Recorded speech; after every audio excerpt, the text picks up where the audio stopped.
വിയറ്റ്നാമിലെ ഹൊയാൻ എന്ന ചരിത്ര നഗരത്തിലാണ് ഞാനിപ്പോൾ. ഇവിടുത്തെ തൂബോൺ നദിയുടെ തീരത്ത് നിൽക്കുകയാണ്. സന്ധ്യ ആകുന്നതോടുകൂടി തൂബോൺ നദി ഒരു വിശേഷപ്പെട്ട കാഴ്ചയാവും. നക്ഷത്രം നിറഞ്ഞ ആകാശം വെള്ളത്തിലേക്ക് ഇറങ്ങിയതുപോലെയാണത്. വർണ്ണവിളക്കുകളുമായി നൂറുകണക്കിന് വള്ളങ്ങൾ, അതിൽ നിറയെ ടൂറിസ്റ്റുകൾ. വള്ളങ്ങളിലെ വർണ്ണവിളക്കുകളും പുഴയോരത്തെ കടകളിൽ നിന്നുള്ള വെളിച്ചവും കൂടി ചേർന്ന് വെട്ടിത്തിളങ്ങുന്ന ജലാശയമായി തൂബോൺ നദി മാറിയിരിക്കുന്നു. മരവള്ളങ്ങളിലേക്ക് ടൂറിസ്റ്റുകൾ വന്നിറങ്ങുന്നു. അവർ ഒരു 10-15 മിനിറ്റ് നദിയിലൂടെ കറങ്ങുന്നു. കുടുംബവുമൊത്ത് കുഞ്ഞുങ്ങളുമായി രസകരമായ ഒരു സായന്തന യാത്ര.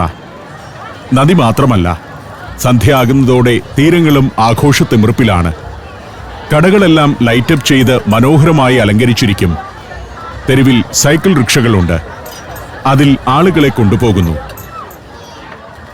ഇവിടെ തീരത്ത് തന്നെ മറ്റൊരു കാഴ്ചയുണ്ട്. ചെറിയൊരു സ്ക്വയറിന്റെ ഓരത്ത് മുളകൊണ്ട് കുറേ മണ്ഡപങ്ങൾ പണിതുവച്ചിരിക്കുന്നു. അതെന്താണെന്ന് ഞാൻ അന്വേഷിച്ചു. ഈ ഓരോ മണ്ഡപങ്ങളിലും ആളുകൾക്ക് കയറിയിരിക്കാം, കൂടാതെ നിലത്തുമിരിക്കാം. ഈ മണ്ഡപങ്ങളിൽ പരത്തിയ മുള വിരിച്ചിട്ടുണ്ട്.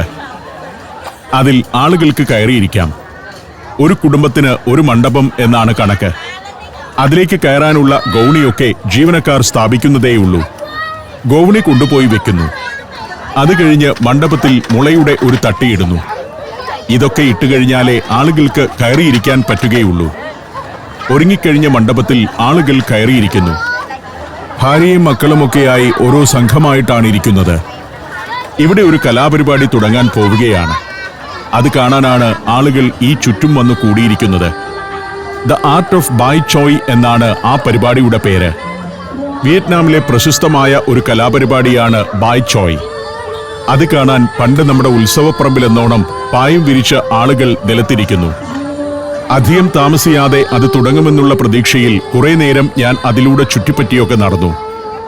ഓരോ മണ്ഡപത്തിലും ആളുകൾ വന്ന് നിറഞ്ഞുകൊണ്ടിരിക്കുന്നു. അവർക്കുള്ള ലഘുഭക്ഷണവും മറ്റും അവിടെ കിട്ടും. വിദേശികൾ ഉൾപ്പെടെ ഇത് കാണാൻ കാത്തിരിക്കുന്നുണ്ട്. പക്ഷേ സംഗതി തുടങ്ങുന്നില്ല. ഞാൻ അവിടെ നിന്ന് നടന്നു. ആ പരിസരങ്ങളിലൂടെ നടക്കുമ്പോൾ വഴിയോരങ്ങളിൽ ഭക്ഷണം വിൽക്കുന്ന നിരവധി കടകളുണ്ട്.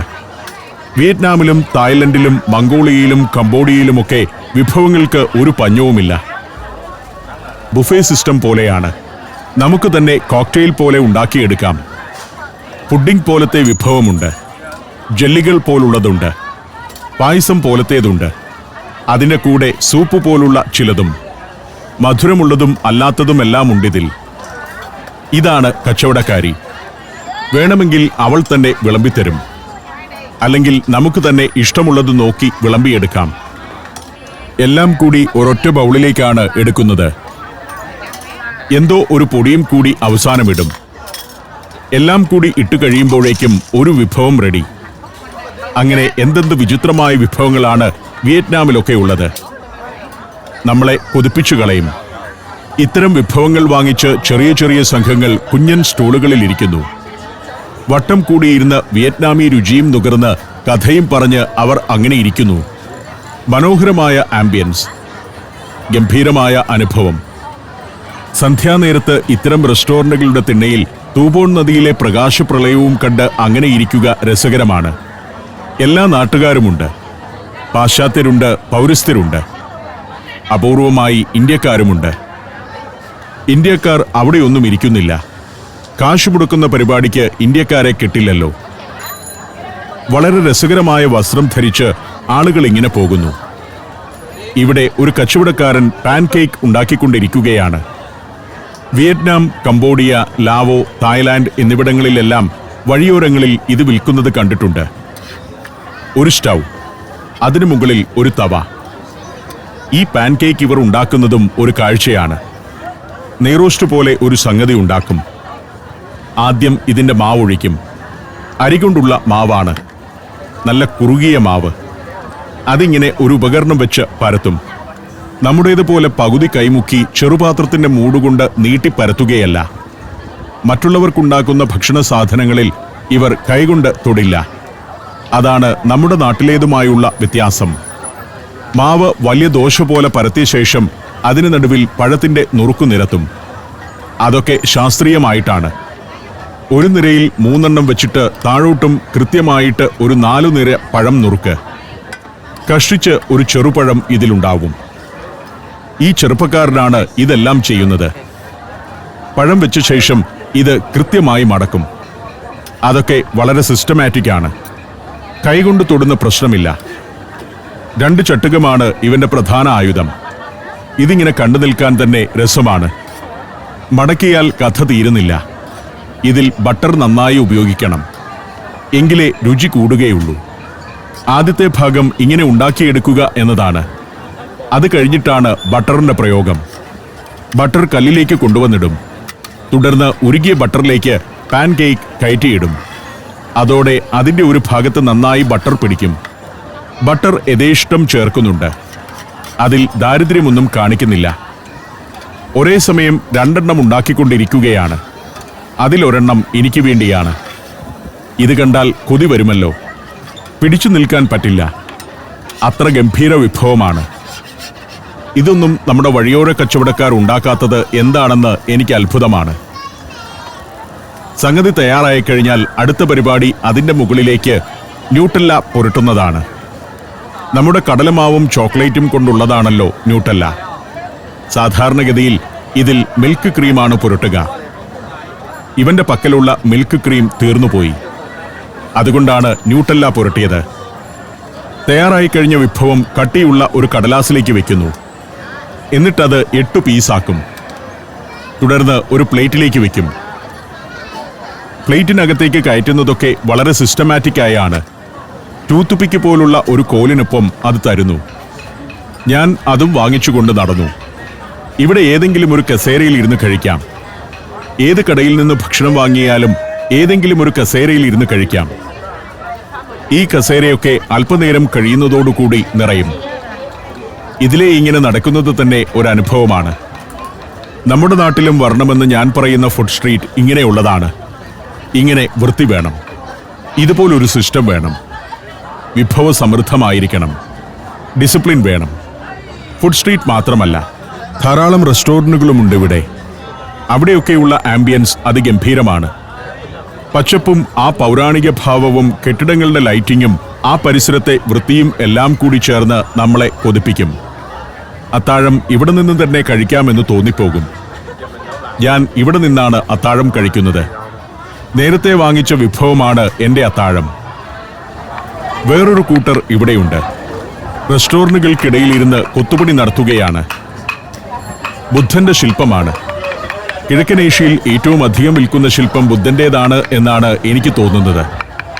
കന്യാമറിയവും യേശുക്രിസ്തുവും ഒക്കെയുണ്ട്. എങ്കിലും ബുദ്ധനാണ് പ്രാമുഖ്യം. വേറെ പലരും ഇവിടെ കൊത്തുപണി നടത്തുന്നുണ്ട്. വീണ്ടും ഞാൻ ആ തെരുവിലൂടെ നടന്നു. തൂബോൺ നദിയുടെ ഒരു കരയിലൂടെ എത്തുന്നത് ഇവിടെ വന്നപ്പോൾ ആദ്യം കണ്ട ജാപ്പനീസ് ബ്രിഡ്ജിന്റെ സമീപത്തേക്കാണ്. ജാപ്പനീസ് ബ്രിഡ്ജിലും രാത്രിയിൽ ധാരാളം ആളുകളുണ്ട്. അതിവിടുത്തെ ഒരു ഐക്കണാണ്. ഹൊയാൻ നഗരത്തിന്റെ തന്നെ ഐക്കൺ. രാത്രിയിൽ ലൈറ്റപ്പ് ചെയ്തപ്പോൾ അതിന്റെ മനോഹാരിത വർദ്ധിച്ചിരിക്കുന്നു. ടൂറിസ്റ്റുകളുടെ ഘോഷയാത്ര കഴിഞ്ഞിട്ടില്ല. ഇവിടെ എത്രയെത്ര ടൂറിസ്റ്റുകളാണ് എത്തുന്നത് എന്നത് നമ്മളെ അത്ഭുതപ്പെടുത്തും. റാന്തൽ വിളക്കുകൾ കൊണ്ട് അലങ്കരിച്ച കടകൾ.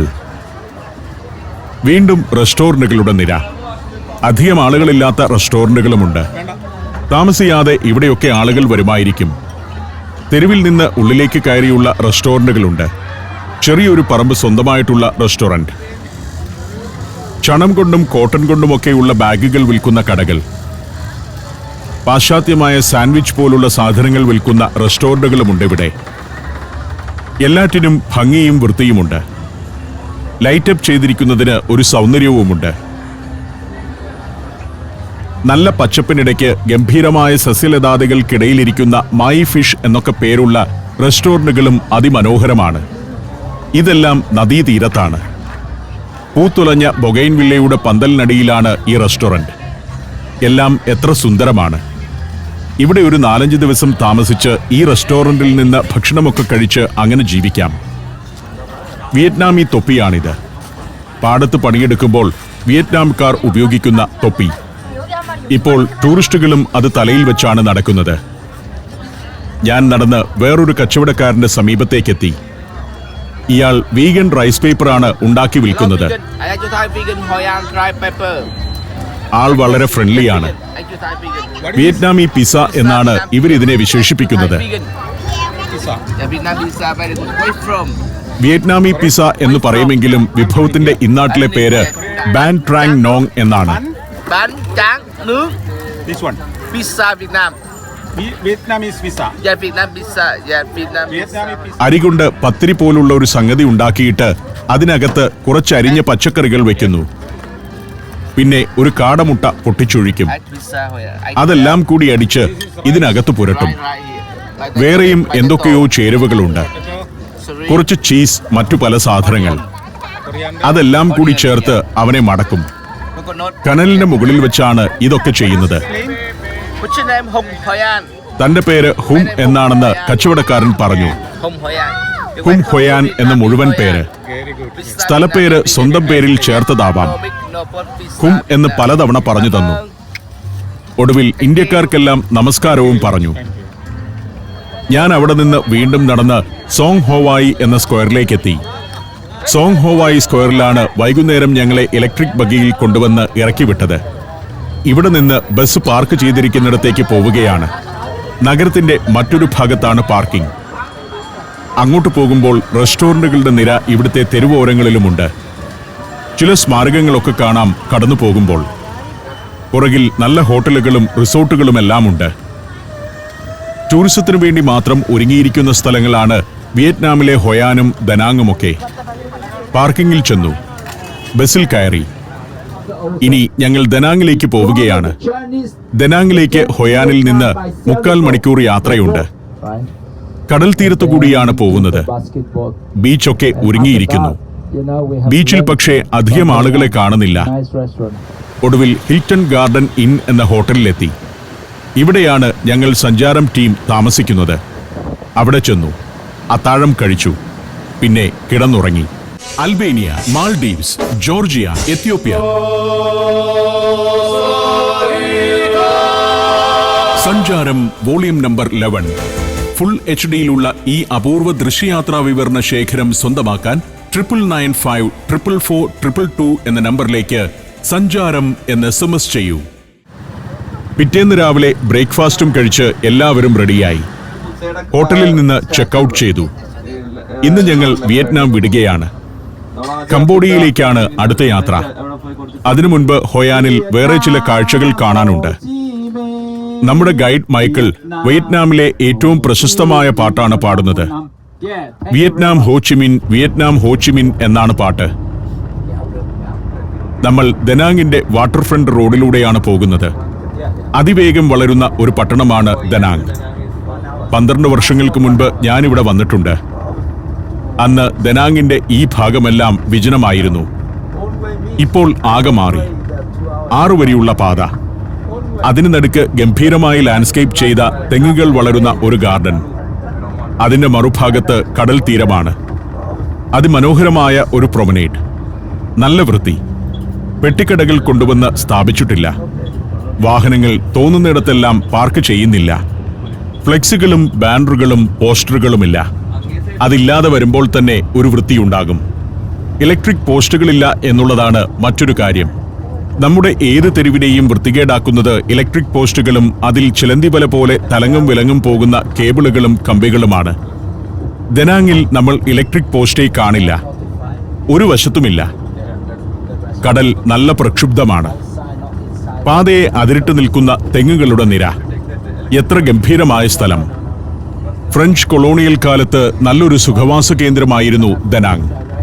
അക്കാലത്ത് യൂറോപ്പിൽ നിന്നുമായിരുന്നു ഏറ്റവും അധികം ടൂറിസ്റ്റുകൾ ഇവിടെ എത്തിയിരുന്നത്. വിയറ്റ്നാം യുദ്ധകാലത്താകട്ടെ ടൂറിസം പൂർണ്ണമായും നിലച്ചു. 2000 ആണ്ടിനു ശേഷം ദനാങ് അത്ഭുതകരമായ ഒരു കുതിപ്പാണ് നടത്തിയത്. 2024-ൽ 80 ലക്ഷത്തോളം ടൂറിസ്റ്റുകളാണ് ദനാങ്ങിലേക്ക് വന്നത്. ഇപ്പോൾ ചൈനയിൽ നിന്നുമാണ് ഇവിടേക്ക് ഏറ്റവും അധികം ടൂറിസ്റ്റുകൾ വരുന്നത്. South Korea, US, Japan, Australia എന്നിവിടങ്ങളിൽ നിന്നെല്ലാം ധാരാളം ടൂറിസ്റ്റുകൾ ഇവിടെ എത്തുന്നു. വാടകയ്ക്ക് കൊടുക്കുന്ന സൈക്കിളുകൾ, ഓലക്കുടകൾ, വഴിയോര ഭക്ഷണം വിൽക്കുന്ന വാഹനങ്ങൾ, മനോഹരമായ പരിസരങ്ങൾ, വൃത്തിയായി ഒരുക്കിയിട്ടിരിക്കുന്ന കടലോരം, ഫുഡ് കിയോസ്കുകൾ, ഇരമ്പിയാർക്കുന്ന കടൽ. സൗത്ത് ചൈന കടലാണ്. അതിമനോഹരമായ സ്ഥലം. നല്ല തണുപ്പുമുണ്ട്. ഞാനീ പോകുന്ന മാർച്ച് മാസത്തിലൊക്കെ നല്ല തണുപ്പാണിവിടെ. ഓഗസ്റ്റ് മുതൽ നവംബർ വരെയുള്ള മാസങ്ങളാണ് ദനാങ്ങിലെ പ്രധാന ടൂറിസം സീസൺ. എന്നാൽ എല്ലാ കാലത്തും ടൂറിസ്റ്റുകൾ ഉണ്ടാവുന്ന നഗരമാണിത്. കടുത്ത ചൂടുള്ള ജൂൺ ജൂലൈ മാസങ്ങളിലും ഇവിടേക്ക് ടൂറിസ്റ്റുകൾ വരുന്നു. ആ മാസങ്ങളിൽ കടൽ പൊതുവെ ശാന്തമായിരിക്കും. ഈ സമയത്ത് കടലിൽ നീന്തുന്നതുപോലുള്ള വിനോദങ്ങൾക്കാണ് കൂടുതൽ പേരും വരിക. ഏഷ്യയിലെ ഏറ്റവും പ്രമുഖമായ 10 റിസോർട്ട് ഡെസ്റ്റിനേഷനുകളിൽ ഒന്നായി തിരഞ്ഞെടുക്കപ്പെട്ടിട്ടുള്ള ഇടമാണ് ദനാങ്. ന്യൂയോർക്ക് ടൈംസ് പത്രം ദനാങ്ങിനെ വിശേഷിപ്പിക്കുന്നത് വിയറ്റ്നാമിലെ മയാമി എന്നാണ്. ഉയർന്ന ജനപ്രീതിക്കനുസരിച്ച് ടൂറിസ്റ്റുകൾക്ക് വേണ്ട സൗകര്യങ്ങളെല്ലാം ലോക നിലവാരത്തിൽ തന്നെ സജ്ജമാക്കാൻ ദനാങ് സിറ്റി ടൂറിസം ഡിപ്പാർട്ട്മെന്റും രംഗത്തുണ്ട്. പ്രീമിയർ വില്ലേജ് എന്ന ഒരു റിസോർട്ടാണ് ഇടതുവശത്ത്. 111 ലക്ഷറി വില്ലകളുണ്ട് ഈ റിസോർട്ടിൽ. പ്രീമിയർ വില്ലേജ് കഴിഞ്ഞ് ഡ്രാഫ്റ്റ് ബിയറിന്റെ റെസ്റ്റോറന്റുകൾ. കടൽ തീരത്തെവിടെയും ബിയർ പാർലറുകൾ കാണാം. അത് കഴിഞ്ഞ് പുൾമാൻ റിസോർട്ടിന്റെ കാഴ്ചയിലേക്ക് എത്തുന്നു. ഇതാണ് പുൾമാൻ റിസോർട്ട്. ഇതിന്റെയൊക്കെ മറുവശത്ത് കടൽ തീരമാണ്. പുൾമാൻ റിസോർട്ട് കഴിയുമ്പോൾ ഫുറാമ റിസോർട്ട് കാണുന്നു. 198 മുറികളുള്ള ഒരു 5 സ്റ്റാർ റിസോർട്ടാണത്. ഫ്രഞ്ച് കൊളോണിയൽ ശൈലിയിലുള്ള റിസോർട്ട്. ഫുറാമ വില്ലേജിന്റെ ഭാഗമാണ് ഇതൊക്കെ. അത് കഴിയുമ്പോഴേക്കും ആര്യാന റിസോർട്ടിന്റെ അടുത്തേക്കെത്തുന്നു. ഇതാണ് ആര്യാന റിസോർട്ട്. പ്രത്യേക അപ്പാർട്ട്മെന്റുകളും കൺവെൻഷൻ സെന്ററുകളുമെല്ലാം ഉണ്ട് അവിടെ. വലിയൊരു റിസോർട്ടാണ് ആര്യാന. അതിനപ്പുറത്ത് വമ്പനൊരു ഹോട്ടലിന്റെ പണി നടന്നു വരികയാണ്. തേനീച്ചക്കൂട് പോലെയാണ് അതിൽ മുറികൾ. ആ കാണുന്ന ഓരോ ജനാലയും ഓരോ മുറിയുടേതാണെന്ന് ഓർക്കണം. 100 കണക്കിന് മുറികളുള്ള ഹോട്ടൽ. അത് 2 ബ്ലോക്കുകളായിട്ടാണ് പണിയുന്നത്. വലതുവശത്ത് ഒരു ബ്ലോക്ക്, ഇടതുവശത്ത് വേറൊരു ബ്ലോക്ക്. പണി പൂർത്തിയാവുമ്പോൾ ദനാങ്ങിലെ ഏറ്റവും വലിയ ഹോട്ടലുകളിലൊന്നായിരിക്കും അത്. അടുത്തത് ഒളലാനി എന്ന റിസോർട്ടാണ്. ഇതെല്ലാം കടൽ തീരത്താണെന്ന് ഓർക്കണം. ഒളലാനി കഴിയുന്നതോടുകൂടി ക്രൗൺ പ്ലാസയിലേക്ക് എത്തുന്നു. ഇത് ക്രൗൺ പ്ലാസയാണ്. അതിവിശാലമായ ഒരു ക്യാമ്പസാണ് അതിൻ്റേത്. ഔട്ട്ഡോർ പൂളുകളും ഫിറ്റ്നസ് സെന്ററും സ്പായും ബാൾ റൂമുകളും വൈവിധ്യമാർന്ന വിഭവങ്ങളുടെ 4 റെസ്റ്റോറന്റുകളുമെല്ലാമുള്ള റിസോർട്ടാണത്. ക്രൗൺ പ്ലാസയുടെ അടുത്ത് തന്നെ ക്രൗൺ പ്ലാസ ഇന്റർനാഷണൽ ക്ലബ് എന്ന മറ്റൊരു സംവിധാനമുണ്ട്. ഇതാണത്. വലിയൊരു കാസിനോയാണ് ക്രൗൺ പ്ലാസ ഇന്റർനാഷണൽ ക്ലബ്. അടുത്തതായി മാരിറ്റ് ഹോട്ടലാണ്. താഴെ ഒരു മാളാണ്. മുകളിലത്തെ നില മുഴുവൻ മാരിറ്റ് ഹോട്ടലും. വി മാൾ എന്നൊരു മാളാണ് താഴത്തെ 2-3 നിലകളിൽ. മാരിയറ്റ് പിന്നിട്ട് യാത്ര തുടരുമ്പോൾ ഞാൻ ശ്രദ്ധിക്കുന്നത് ഈ വഴിയോരങ്ങളാണ്. എത്ര ഭംഗിയായിട്ടാണ് ഇവിടമെല്ലാം ലാൻഡ്സ്കേപ്പ് ചെയ്തിരിക്കുന്നത്. ഹയത്ത് റീജൻസിയാണിത്. അങ്ങനെ ലോകപ്രശസ്തമായ എല്ലാ കമ്പനികളുടെയും ഹോട്ടലുകളും റിസോർട്ടുകളും ഇവിടെയുണ്ട്. റിസോർട്ടുള്ള ഭാഗമാകട്ടെ ഇല്ലാത്ത ഭാഗമാകട്ടെ വഴിയോരം വളരെ മനോഹരമാണ്. വഴിയോരങ്ങൾ ഇങ്ങനെ വൃത്തിയായി കിടന്നാൽ തന്നെ നാടിന് ഒരു ഐശ്വര്യമാണ്. പോകുന്ന വഴിക്ക് ശില്പങ്ങൾ നിരത്തി വെച്ചിരിക്കുന്ന ഒരു ക്യാമ്പസ് കണ്ട് അവിടെ ഞങ്ങൾ വണ്ടി നിർത്തിയിറങ്ങി. മാർബിളിൽ കൊത്തിയെടുത്ത ശില്പങ്ങളാണ്.